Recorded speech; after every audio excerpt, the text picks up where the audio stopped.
ശാസ്ത്ര സാങ്കേതിക രംഗങ്ങളിൽ നേട്ടങ്ങളുണ്ടെന്ന് പറയുമ്പോഴും ഈ 21-ാം നൂറ്റാണ്ടിൽ പോലും പ്രകൃതി ദുരന്തങ്ങളെ മുൻകൂട്ടി പ്രവചിക്കാനും ജനങ്ങളുടെ സ്വത്തിനും ജീവനും സംരക്ഷണം ഉറപ്പുവരുന്ന വിധത്തിൽ അവയ്ക്കെതിരായ പ്രതിരോധം തീർക്കാനും രാജ്യത്തിന് കഴിയുന്നില്ല എന്നത് നമ്മെ ചിന്തിപ്പിക്കേണ്ടതുണ്ട്.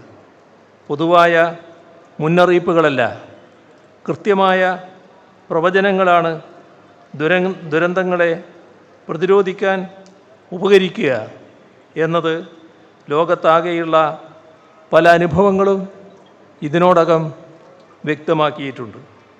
നമ്മുടെ രാജ്യത്തും ആ നിലയിലേക്ക് ഉയരാൻ വേണ്ട ഇടപെടലുകൾ നടത്തേണ്ടതുണ്ട്.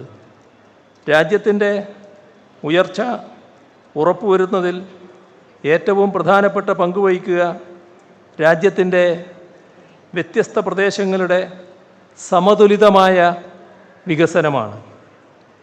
എല്ലാ പ്രദേശങ്ങൾക്കും വിഭാഗങ്ങൾക്കും ഭരണനിർവഹണത്തിൽ തുല്യ പങ്കാളിത്തവും വിഭവങ്ങളുടെ മേൽ തുല്യ അവകാശവും ഉറപ്പുവരുത്താതെ പ്രാദേശികമായ അസന്തുലിതാവസ്ഥകൾക്ക് പരിഹാരം കാണാൻ കഴിയുകയില്ല. അത് ഉറപ്പുവരുത്തിക്കൊണ്ട് മാത്രമേ ഇന്ത്യൻ ജനാധിപത്യത്തെ പൂർണ്ണതോതിൽ അർത്ഥവത്താക്കാൻ കഴിയുകയുള്ളൂ.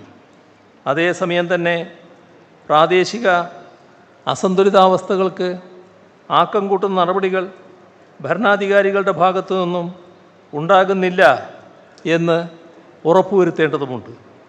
ഇക്കാര്യത്തിൽ ജനങ്ങളുടെ ആകെ ജാഗരൂകമായ സമീപനത്തിനും കാര്യക്ഷമമായ ഇടപെടലിനും വലിയ പ്രസക്തിയുണ്ട്. ജനകീയ പങ്കാളിത്തത്തോടെ വികസനക്ഷേമ പ്രശ്നങ്ങൾ കൈകാര്യം ചെയ്യുന്നതിലും അധികാര വികേന്ദ്രീകരണം ഉറപ്പുവരുത്തുന്നതിലുമെല്ലാം രാജ്യത്തിന് തന്നെ മാതൃകയായിട്ടുള്ള സംസ്ഥാനമാണ് നമ്മുടെ കേരളം.